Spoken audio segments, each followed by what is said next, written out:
Cédric Cornet, bonjour. Bonjour. Votre projet Phoenix devait faire travailler 456 Guadeloupéens. Combien ont été embauchés aujourd'hui? J'ai de très bonnes nouvelles. Le projet Phoenix donne des emplois tous les jours. Ça avance et nous sommes très satisfaits. Donc, vous savez, donner un chiffre, c'est facile parce qu'il y a des gens qui comptabilisent et comme c'était statistiques, c'est pas le but. Le but, c'est... Les chiffres, c'est vous, hein, vous avez dit 456 Oui, Guadeloupéens. aujourd'hui, Voilà. alors, il faut qu'on soit très clair, monsieur Planté.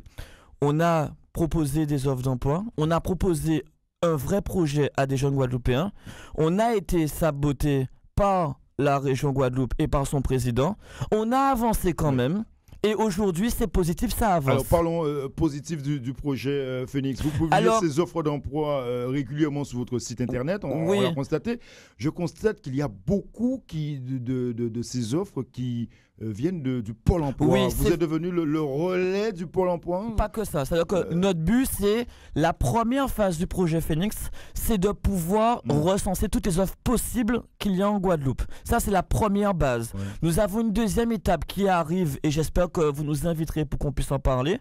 Ça va par étapes. Il faut savoir que dans l'adversité, il faut faire attention parce qu'il y a des gens, des coupeurs de tête qui vous attendent au tournant. Donc, bon, c'est par étapes. On est à quel stade aujourd'hui?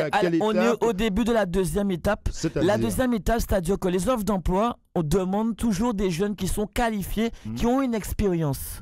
Aujourd'hui, on pense à tous ces jeunes qui n'ont pas encore de première expérience. La deuxième étape va s'appeler « Ma première expérience professionnelle ». Et ça va commencer le mois prochain. Et concrètement, combien de jeunes aujourd'hui ont bénéficié, ont eu un emploi par rapport à ce projet Phoenix? Monsieur Planté, tous les jours, je reçois des remerciements de ces jeunes et de ces moins jeunes qui me disent « J'ai trouvé un travail grâce au projet Phoenix ». Mais mon but, ce n'est pas faire du marchandage de tapis où je dis « J'ai vendu 3 tapis aujourd'hui ».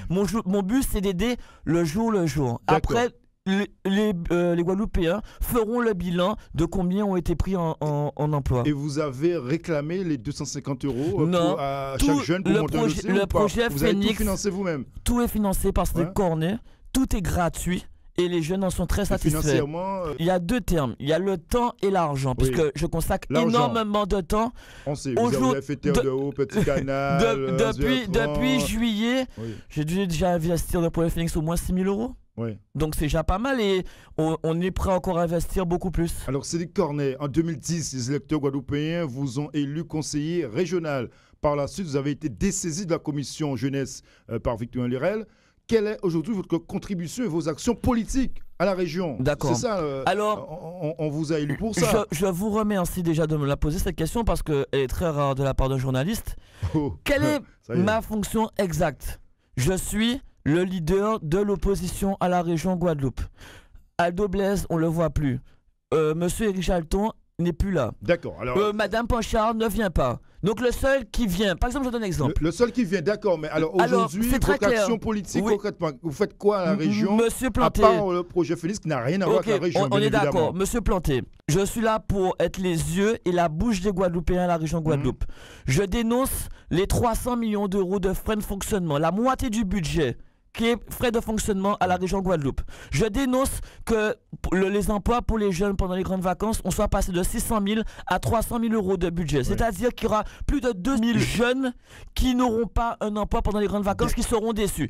Mon travail à la région Guadeloupe, c'est déjà, que ce soit en commission ou en plénière, de pouvoir faire le change à la majorité qui est en train de nous emmener dans un mur. Donc ça, c'est la première. C'est pour ça en commission, vous vous abstenez régulièrement ou vous votez contre? Je vote contre quand c'est pas bon et je vote pour quand c'est bon. Ça, c'est une première. Et la deuxième, c'est être proche des électeurs, proche de la population, c'est-à-dire les informer de tout ce qui est possible de faire, c'est-à-dire dossier, que ce soit pour création d'entreprise, les bourses, que ce soit pour l'amélioration de l'habitat, que ce soit pour tout ce qui concerne les associations, les entreprises. Ça, c'est mon premier travail. Pour moi, c'est un engagement qui s'appelle le Pacte d'Anse-Bertrand.